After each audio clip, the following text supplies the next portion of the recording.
Hey, what's up guys and welcome back to Anime King. And today I'm going to be giving you part 12 of What If Naruto was personally trained by Kurama after leaving the village. Remember to get this one to 100 likes as usual. Share this to all of your friends in your social media platform. And also guys, go ahead and check out the brand new episode of What If Naruto Failed is genuine tests and was given intense training on this channel, and enjoy that guys. And I also post a brand new episode of What If Naruto had the Ren Tensegon over on Anime King 3, so go ahead and enjoy that as well guys. And over Anime King 2 I post a brand new episode of What If Naruto was neglected and lost everything, so go ahead and enjoy it as well. And remember, if you're new, to go ahead and click that red subscribe button and become part of the Anime King family. And thank you for all of your help and support. Remember to comment down below and tell me if you're new. I'll be planning talking back to all of you. So yeah, without further ado, what do you say begin this new episode? Start the intro.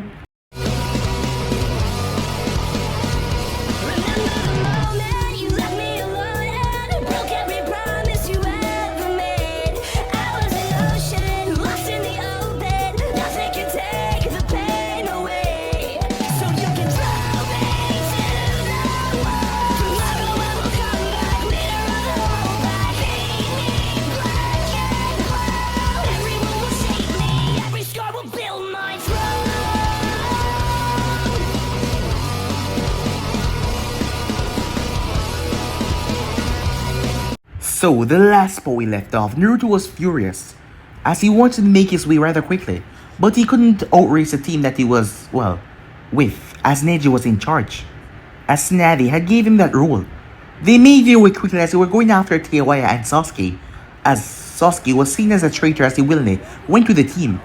Kiba was shocked when they caught up with the Sound 4 as Hibiki, his teammate, was a part of the group. The boy had tricked them all along, and he's been working for Orochimaru.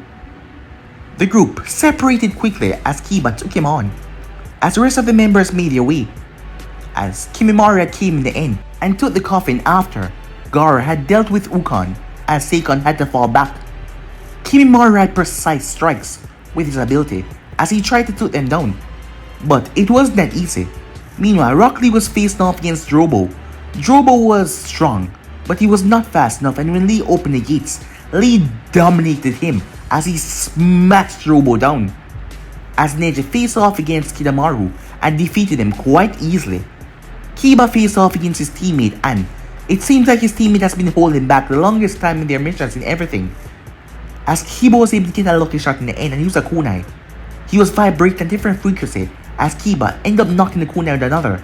It pierced right in the back of his head, killing him as Kiba fell down, unconscious because of chakra exhaustion. Meanwhile, Naruto was going to let loose as he was going to kill Kimimaro. But suddenly, the coffins burst open. Sasuke dashed off rather quickly towards the hidden sound, but Teiwaya came out first. Gaara had used a massive cocoon, a pyramid, as he trapped Kimimaro inside, killing him. Naruto told Gaara to go after Sasuke as they were still given that mission. Gaara made his way off as Naruto made his way towards Teiwaya. She was afraid as she didn't want him to see her like this, as she looked like a monster. She was in the second stage 2 form. As Naruto released his hench and turned into his full form with his tails behind him, as she wasn't a monster, he kissed her, and that was able to reverse, as the seal returned back to her neck as it stopped pulsing, as she returned back to normal. A few minutes later, Gaara came back with a trapped Sasuke inside of a ball of sand. As they made their way back, their mission was complete. The rest of the group was exhausted from chakra exhaustion, Kiba especially, but at least they were going to be fine, and the mission was complete and he had Teiwaya back. He was happy.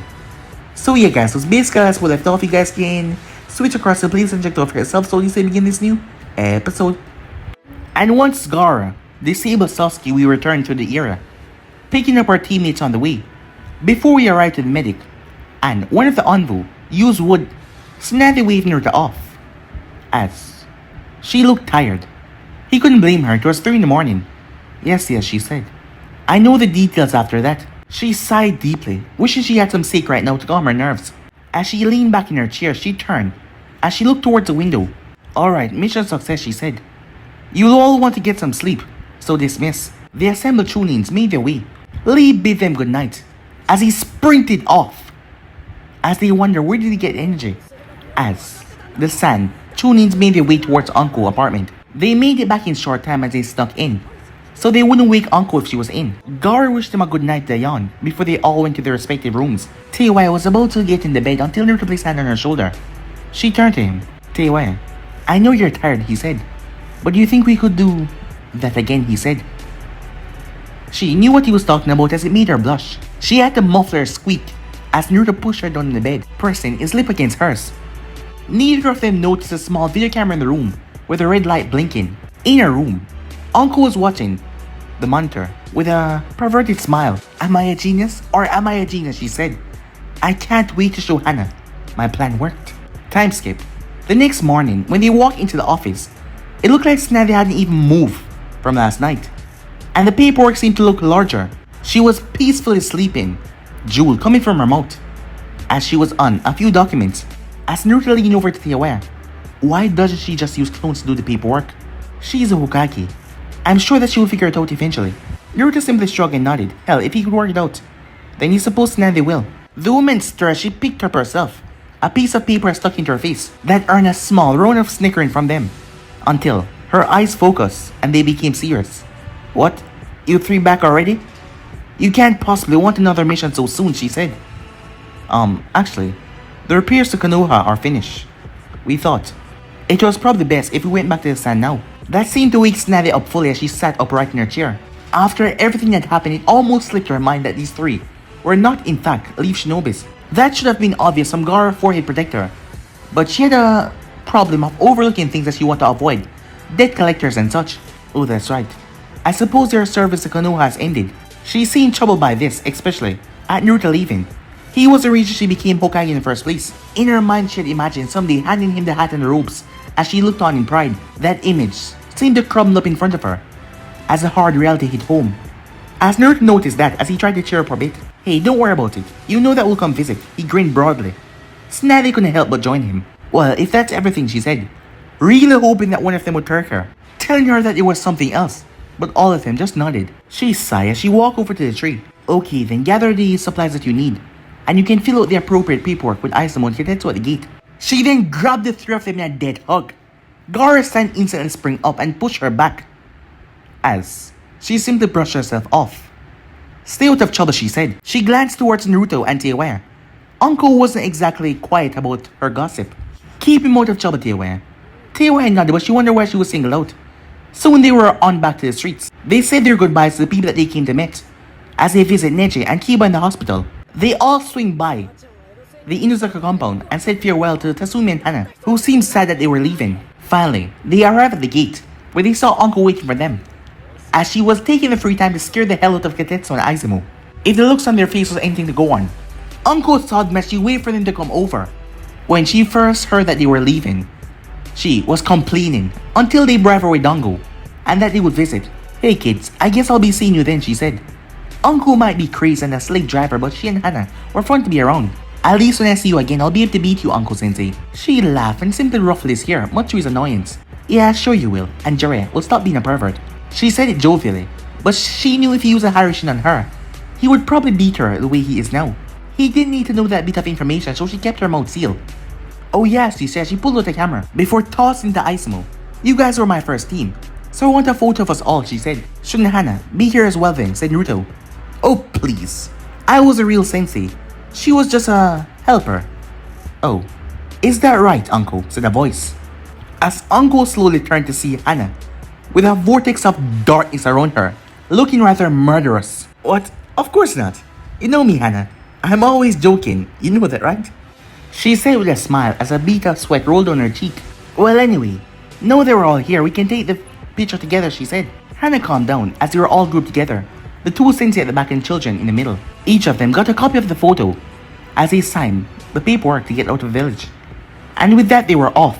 Normally, it will take 3 days to get to the sand from Konoha, but they were in no rush, and it took about 4. The endless desert were a comforting sight for them as they approached their home. The guards barely even look over their paperwork, as everyone has recognized them by now. But they all seem to be acting strangely around Gaara though. Well, stranger than normal. Surprisingly, Baki was the first person they saw when they made their way to the gates. Baki-sensei, The man smiled at his students after not seeing them for such a long time. I bet the village has been pretty quiet without us around. He said it jokingly, but Baki really nodded his head and looked off in the distance with a smile. Hey, that's not funny, Sensei. The man simply chuckled before he turned towards Gaara. Gaara, there's something that we must discuss, but I feel it would be better if we went to the council. Naruto saw Kankuro and Temari as Kankuro rushed over to his brother. Hey little bro, or should I say Kazekage-sama? Wait, what? Said Gaara. Time skip. Naruto and Teiwaya sat outside the council chambers, waiting. If it wasn't for the privacy seal, they would have been pressed up against the door, trying to hear anything that was going on inside. The news had hit them surprisingly.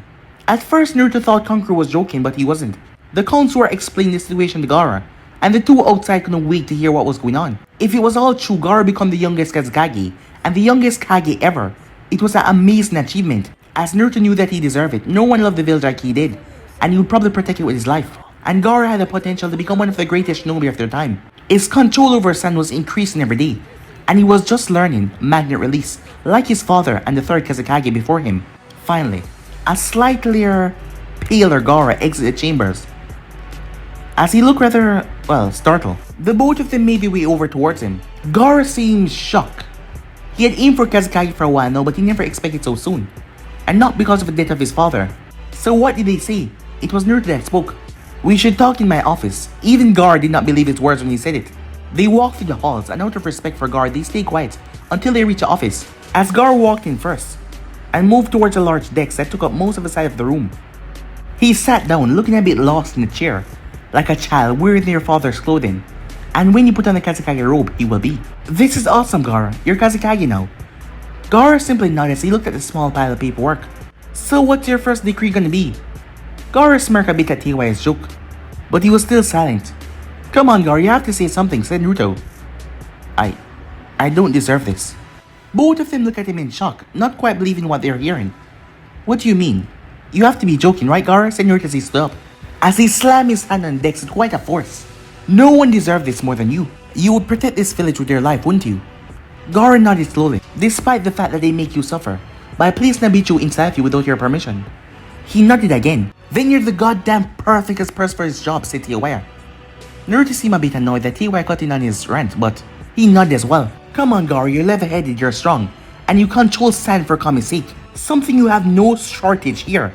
Who's better for becoming Kazekage of the village, hidden in the sand, said Naruto. Not to mention, you have the council for support and advice, and we will always be here to help you out. You will do an amazing job, Gaara, trust us. As Teiwaya nodded along, Gaara sat back. He looked nervous, but at least he was thinking about this without so many more doubts. Thank you, Naruto, Teiwaya, he said, as he leaned back. I need some time to think about this. The both of them nodded as they made their way towards the door. Before he left though, Naruto had one more thing to say. Gaara, if you did this, it wouldn't just be for the sand. It would be for every jinchuriki out there. You could show them that there's hope, that he could be loved and respected as well. Gaara was a bit taken by the heartfelt speech. Before Naruto made his way out to Teiwaya, he sighed as he turned.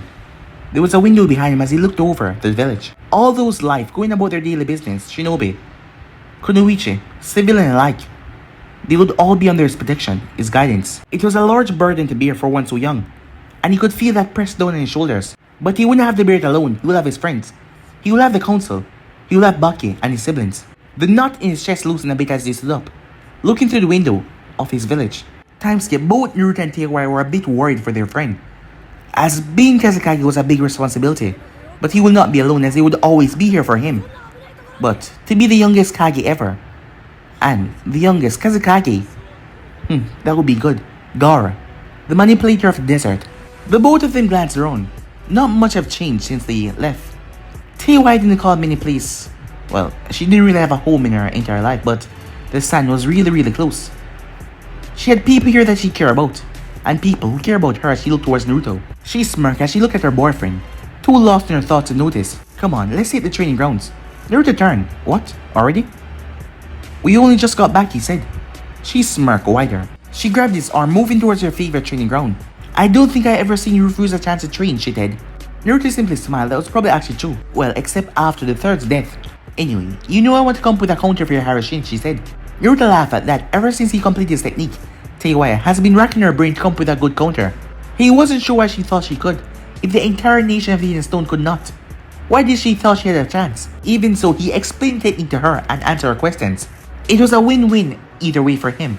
He either found out there was no counter for his technique, or he found out there was one, and he could prepare against it. So far, she didn't find anything. But Naruto just didn't want to copy the technique. He wanted to find a way to make it better and different from the forts. Hey, you know I never named technique. Tell you why I stopped pulling his arm. She looked at him. What are you talking about? It's called a Harashin, right? Well, technically it isn't a Harashin. It might do the same thing, but it's not the same technique, said Naruto. Her eyes lit up. So we get to name a brand new technique, she said. That's awesome! As the both of them continued to walk towards the training ground. As they were now in deep thought, they went through several names, but none of them sticking too much. As they came up with one that the both of them agree on the end. The Wind God's Breath. It's got a nice ring to it. And it's kind of emulate the Harashin's name. She was a bit downhearted that she wasn't the one to think of it, but she was happy that his technique was now his own. We'll tell Gaara when you have some times. See what you think of it, said Naruto. The both of them looked around. They were so deep in thought they didn't even look where they were going. To his surprise, they reached training ground. The training ground had a massive piece of rock jet out of it. And like Teo I like to put it, a massive middle finger to Kami. There was an oasis to the side with some palm trees surrounding it. It was like a small tropical island, just without the ocean surrounding it. As Naruto grinned and unsealed one of his special kunai, he tossed her, she caught it on reflex. Before we train, I want to test a theory that I just have, he said. She nodded, but a bit hesitant. His theories always got things blown up. As she remembered Naruto first transporting things other than himself. With his technique, the poor cat will never be the same. She watches Naruto run towards a small oasis, as she thought he was just gonna run on the surface. But he simply dived into the water. He didn't even bother to remove his clothes. He then re-emerged with a smile. Just hold on to that kunai, okay? Teiwai just frowned and nodded. She was already doing it, wasn't she? She then felt fuzzy, like electricity was running across her skin. She nearly dropped the kunai from shock. But then, she felt something strange, and her skin was now wet. Anyone watching her would have seen her disappear from the side of the oasis, and then appear underwater. Her eyes went wide as she stretched around looking around, before two hands grabbed her and pulled her up. Naruto watched in worry as she coughed the water that she accidentally inhaled. He had meant it as a joke. He didn't mean it for her nearly to drown. He just wanted to see if he could transport things to him. It was a success, but he never expected her to come underwater. What the goddamn hell was that, she said, as Naruto rubbed back of his head apologetically. Sorry, I didn't expect you to appear underwater. As she already worked out that she was traveled by the technique to appear underwater. Did you just test out something experimental on me, she asked. No, said Naruto. I've done it before, it's perfectly safe. It's a promise, said Naruto. It was just meant to be a joke. She would have hit him, but she was just too busy coughing up the water. The worst was over now as she stood up. As she looked down towards herself, great. You got my clothes all soaking. He took the kunai from her and threw it over towards a rock. As he scooped her up, hey, what are you doing? She was gone. Shithead, she said, as she reappeared on top of the large rock. What the hell was that for, moron? She asked, as she saw him pointing at her stomach. She looked down, worrying that he might have left a part of her behind her or something like that. But everything was normal. She moved to punch him, but then she realized her clothes weren't clinging to her. As she realized her clothes are now perfectly dry. Her hair was still a bit damp, but better than being soaked. She looked at Naruto, who had looked away, his eyes closed, expecting a punch. How did you do that? He cracked his eyes open. Once he saw she wasn't beating crap out of him. I have to focus on what I bring to the seal with me. I just left the water behind while I moved. She looked over and she saw two large puddles soaking into the sand. Wow, I didn't realize you could pick and choose what you brought with you. Naruto chuckled nervously. Yeah, neither did I. She stopped chuckling. Stop goddamn experimenting on me, she said, with a punch right to his face. He backed away with a nod. Well, he experimented on himself as well, but he didn't think this was the right time to bring it up. She huffed and crossed her arms under her chest. Before she sighed, what are you gonna do to make it up to me, she asked. He instantly pounced on her, grabbing her back so she wouldn't fall down, as he kissed her. After getting over his surprise, she kissed him back, as they started to play with each other's tongue. She felt her legs going shaking numb. It was only because he was holding on to her. Why, she was not falling. The both of them found out they loved kissing each other, so they did it as much as they could, as they broke away for air, before going back into it. Eventually, they tired each other out, as they were panting from their small tongue war. She leaned in closer, placing her head on his shoulder, as he looked out at the training ground. She enjoyed how the sun shined on the water, making it look like diamond instead of water. But Naruto's gaze was on her as he loved it when she smiled. "So, training," said Naruto. She laughed as she playfully slapped his shoulder. Time skip. Both Teiwaya and Naruto woke in early in the morning, much to both of them displeasure. Well, Teiwaya mostly, by an Anbu operative. The weird thing was he told them that they were summoned by the Kazekage. As Naruto grinned at that meant Gaara taking the position. He hadn't come back last night and both of them were getting a bit worried. At least they knew that their words had helped, as that got the both of them smiling as they made their way. After, Gaara said come in. The both of them entered inside. Gaara, they said, as they saw him sitting behind the decks. "Hello, Naruto," Teiwaya. But the voice didn't come from the clone at decks. It came from the other Gaara that was looking through the window. "What? You expect me to be around Naruto for 7 years and not pick up a few things?" Naruto smiled at Gaara, using the Shadow Clone to do his paperwork, although I understand why he becomes so irritable. After Shadow Clone training, the fluctuation of information becomes quite tiresome. Naruto nodded as he rubbed his head. "Yeah, it was." "So, you decided to take the job," said Naruto. Gaara nodded and smiled as he looked towards the village. Out of all of them, Gaara had been the most homesick when he was at Konoha. So how does it feel to be called Kazekage-sama? Almost as tiring as his endless paperwork. I don't understand how the Hokage managed it without Shadow Clones. They all share a laugh even though they knew the answer. She drank. "So, why have you summoned us?" "Lord Kazekage," said Naruto. "Please, don't call me that. It just wouldn't sound right coming from you guys." As Naruto chuckled but nodded anyway. "So why did you call us here?" asked Teiwaya. Gaara walked over as the clone poofed away as he sat down. He calmed himself as he got the information in his head. It was durable. "Well, for one, I wanted to see my friends. But now that I'm Kazekage, I have certain privileges. I'm going to be putting you both on an A-rank mission." Naruto wiggled a finger in his ears. He wondered if he was hearing right. "A A-rank mission?" "Let me finish. I was thinking about our encounters with Itachi, Kisame, and Orochimaru.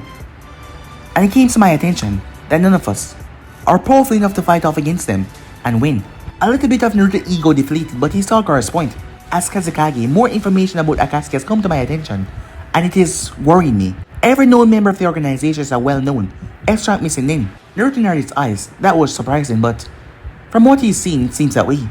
"That is why I'm sending Naruto on a training trip to enhance his skills for preparation." "Wait, what do you mean sending?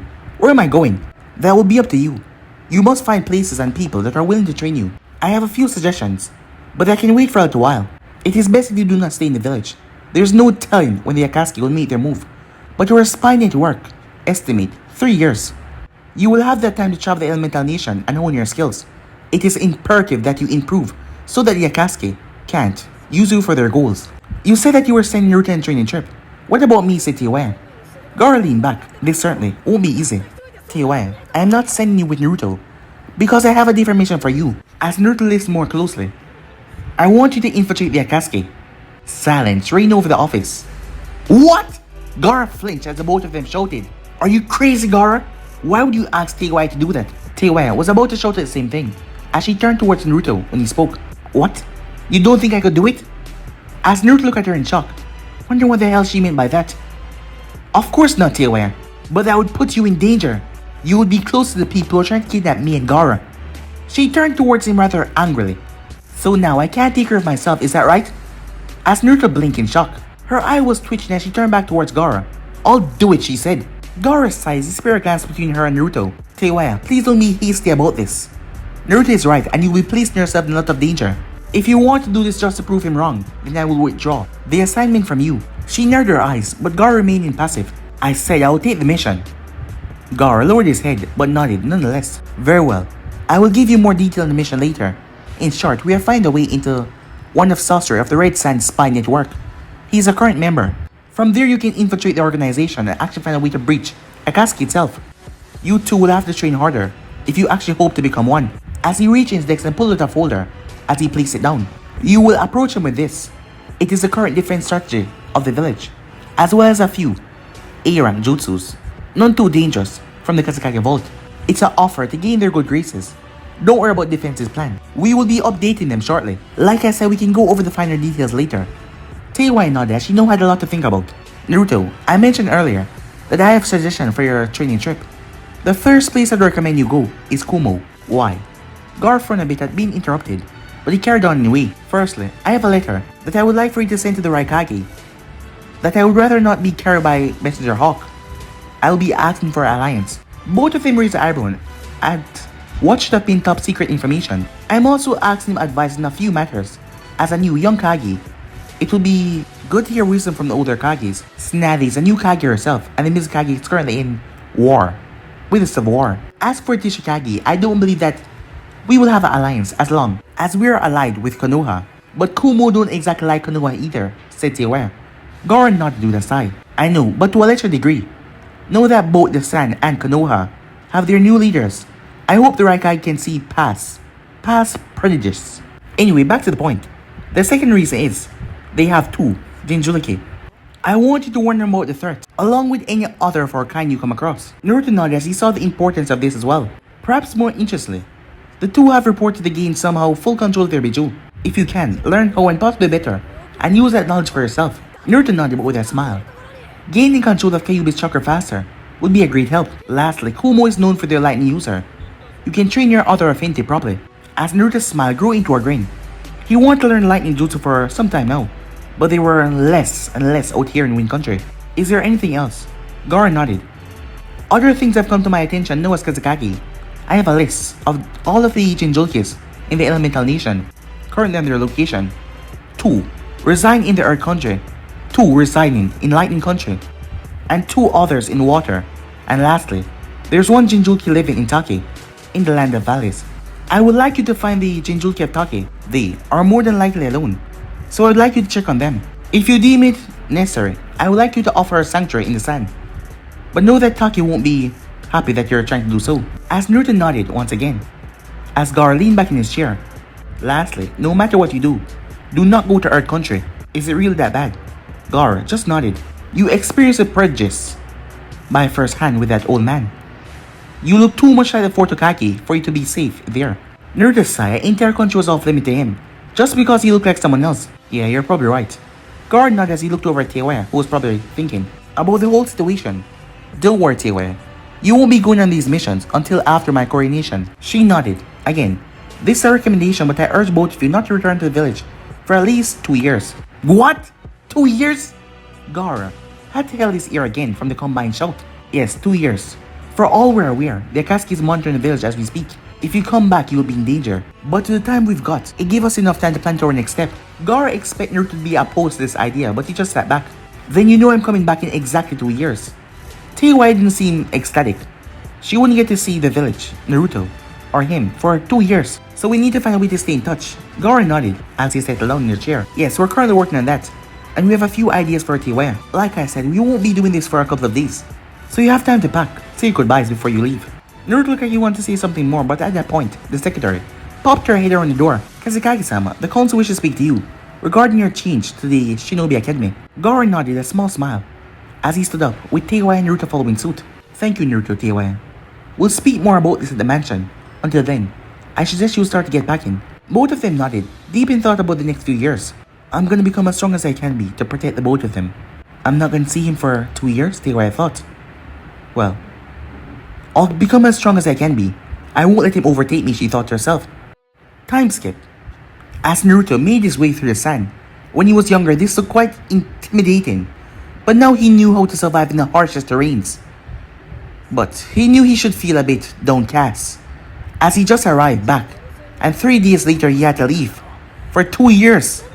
But he felt ecstatic, even though he could only contact his girlfriend when certain situations.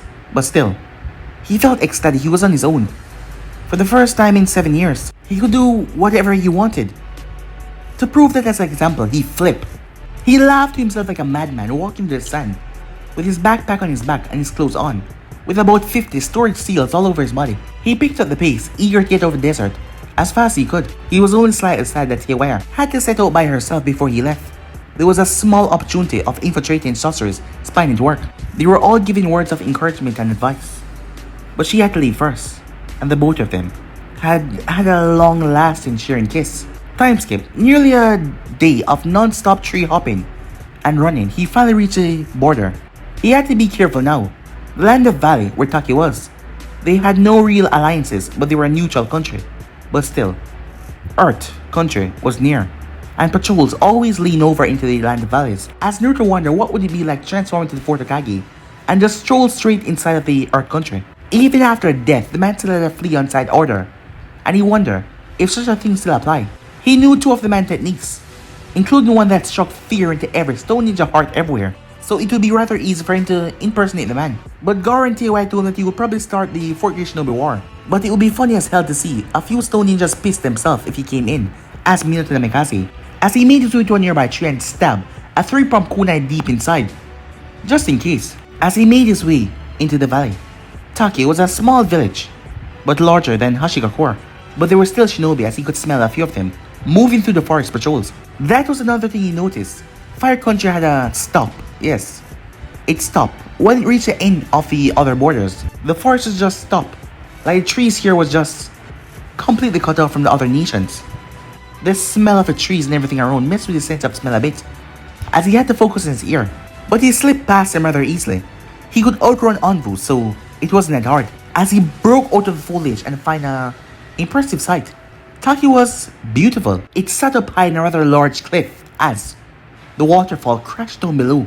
There was an enormous tree that was in the center of the village that dwarfed every single building. But there must be a way in, because he couldn't just climb up the waterfall like that. He will find the way no matter what. Time skip. Naruto was frustrated. 3 days now, avoiding the patrols and trying to find where the shinobi entered. He saw it though. They approached a waterfall, and it allowed them entry by parting. But he was sure that wouldn't give him entry. They must have some seal or something on them. As he wondered how civilians entered the village. The entire village of Taki couldn't be only shinobis, could it? He couldn't even go around, as he would have to go into another village to go around and do a U-turn, and that would just take too long. His patience dropped too thin, and he decided to just climb the cliff. His senses were being messed up by the crashing waterfall, but he quickly made his way across the lake. He looked at the cliff face that was massive when looking up. Taking a deep breath, he placed a foot on the wall, then another, and another. He had to use the water walking and 3 walking exercise, both of them combined, with the rock and the water rushing down, as he was climbing up and up, until he ended up pulling a rock that ended up falling over as he dropped in the water and splashed. As Naruto saw some Taki ninjas, the man's hand reached for the kunai in his pouch, as his eyes looked up, searching through the darkness. A place was extremely dark, as Naruto lay back against the wall. Hurry up, you baka, or the time limit here, as the kunoichi slapped the man in the back of his head, as Naruto released a sigh of relief, as the both of them walked off, as he used his hand and feet, sending chakra to his hand to scale the cliff. He finally reached the top and rolled over on his back, as he released a sigh, as he saw the walls of Taki. Time skip. Naruto walked through the streets calmly, as he knew how to blend in with civilian populace. Yes, they have civilians. So where the hell was a civilian entry, he wondered to himself. Well, there was no time to ponder on that, as he made his way. Currently, he was reaching out with the Kyuubi's chakra, as he tried to locate similar sources. He didn't find it hard. The other jinchurikis didn't have a good grasp on the resonant chakra, either that or the seal was weakening. He could detect around, but he couldn't pinpoint exactly where it was. He could ask, but if Taki was like the San or Konoha, well, it wouldn't be a good question. As he sighed, he looked around. He was in a shopping area, as he reminded him, back at the San. Barely a few days and he was already feeling homesick, as he could imagine what Tewa would say. Calling yourself a goddamn shinobi getting homesick, like a goddamn baby. Grow up here, shithead, and get on with the goddamn mission. He went into an alleyway, as he summoned 4 clones and sent them out. They quickly transformed into normal civilians, as they made their way. As he waited, it took about 10 minutes, as one of the clones dispelled. But what he remembered made him a bit angry. The clone had moved through the people like a ghost, until he found a suitable spot, as he leaned up against a wall like the original, as he extended his senses and waited like a fisherman. His ears, his nose, everything. Even overheard a good piece of information coming from a few men at the end of the street. I'm telling you, the Kazekage is protecting her. It's like he actually lied like a demon freak. No way. Lord Shibuki would never condone the actions of that monster. The first one snorted. I know, the Kazekage would never betray the village, but it's obvious. He's stopping that demon from getting the punishment that she deserved. The third man that was there had not said anything yet. He simply crossed his arms. Please, don't call that thing a she. It's just a plight that is staying in our village. The other 2 nodded. But what are we gonna do about it? Easy. A man said, the third one. He had onyx eyes. I happen to know that the demon is always being seen around the east of a tree at night, disappearing before anyone can get too close. We'll go and set trap for it tonight to ready it up for our village. The clone quickly dispelled to pass on the information back to the original. The real Naruto grimace as well. It was like, back when he was younger. It seemed like we'll have to have a word with Takikage. He seemed to be protecting her, from what Naruto has gathered. Just like what the third did to him. But he was hoped that the man wasn't using her as some future weapon. He still had a few hours before nightfall, so he kept his ears open walking around the village, as he tried to find out her age, name, appearance, something. Time skip as Naruto had arrived early, and placed himself on one of the rather large branch, waiting. After a few minutes he saw rustling down below. He was far away but he saw the mint green hair that blended perfectly with the grass. He smiled hoping that this was who he was waiting for, but he then noticed the three rustling behind her, far enough away for her not to notice. The girl looked around before stepping into the clearing, where there was a small pond. As she creeped over to the pond, her ears open for anything. It made Naruto remember how he was back in Konoha. The three guys then burst out of the bushes as he quickly surrounded her. As she was now panicking, she cowered down to the ground, ready to receive the beating that she was about to receive right now. But Naruto knew this was no normal beating, as he wasn't going to let her live. The larger one had a sword brace on his shoulders. The scrawnier man had two knives. He was looking rather nervous with the situation. The last one with the scar, the one that made up this plan, had a chain with a knife on the end of it. But Naruto jumped down from the massive tree. Bam! As he created a sizable crater. The men, they were just shocked to see anyone. When they saw his headband, they first thought they were found out by the Takikage. But then they saw the metal plate had the kanji for 9. The man with the scar stepped forward. "Who are you?" the man said. "That's none of your concern. What you should be worrying about is why 3 grown men decided to attack a defenseless child. You misunderstand. The thing that stands behind you, cowering in mock fear, is an enemy. My friends and I were just taking upon ourselves to erase its existence from the world forever. Know that you understand the situation, perhaps. You will be willing to join us." Naruto's eyes narrowed, as what Uncle taught him came to his foremind. His killer intent started to rage.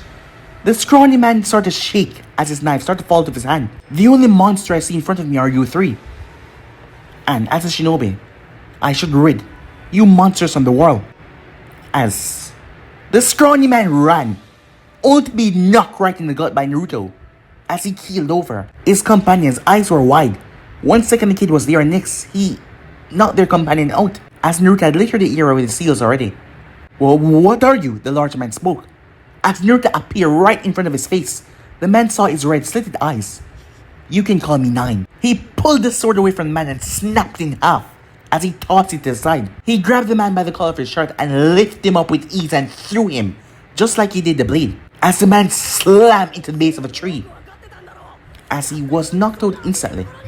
As Naruto turned towards the scar man, "Why are you doing this? That little demon deserves to die." Naruto growled, a sound that didn't belong in the throats of humans.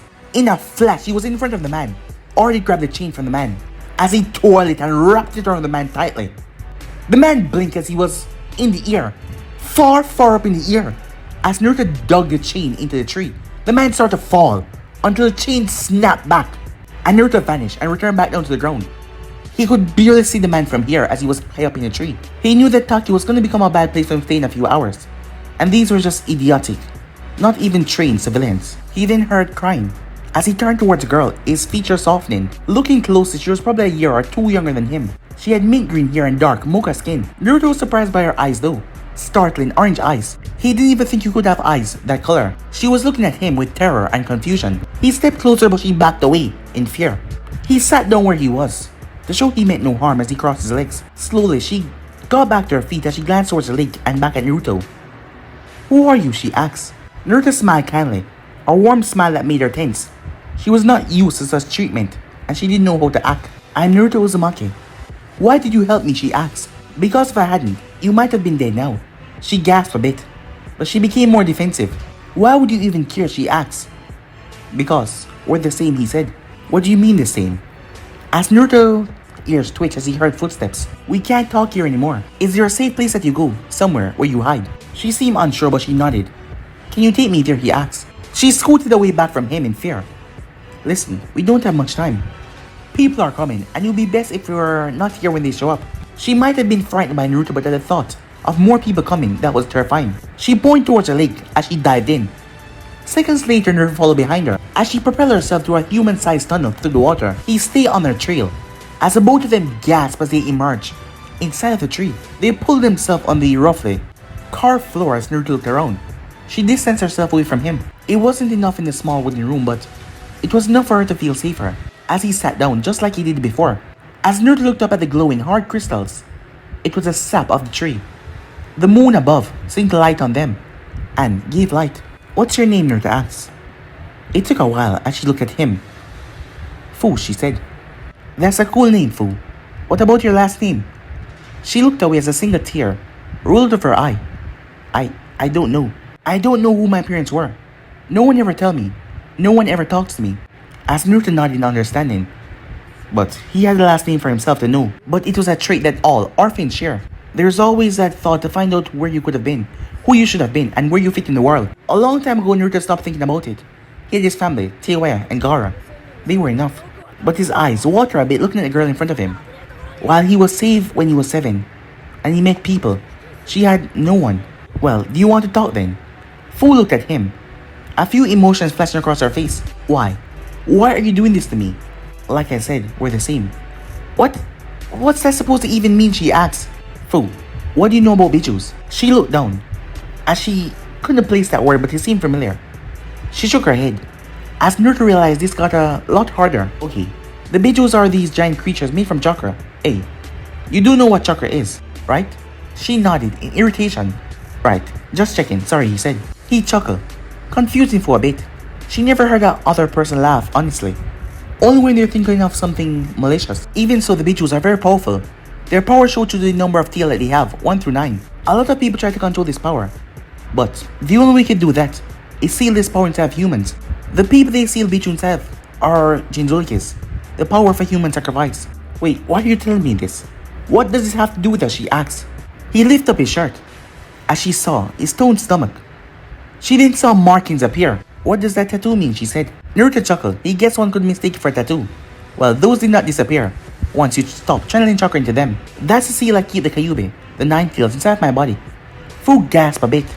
"So, you're a jinchuriki?" Naruto chuckled. "Jinchuriki," he said.